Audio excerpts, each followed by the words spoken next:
I've started building up a project and I want to add some drums to it, so I hold down the track button to create a new track. In this case, I'm going to select drum.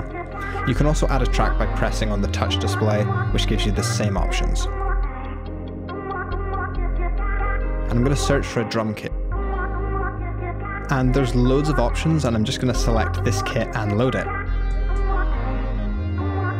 Now if I go back to matrix mode, I'm just going to double tap to create a new clip and press again to get it looping around. I'm going to go into notes mode, and you can see that my drum kit is populated on the pads here. So with record arm selected, I'm going to select my track at the bottom, press record, and then we go into overdub mode.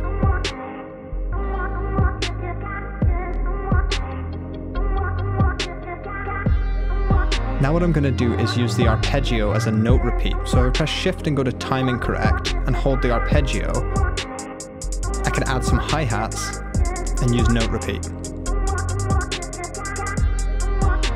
From here, you can continue adding more tracks, more drum loops, and just keep expanding your project.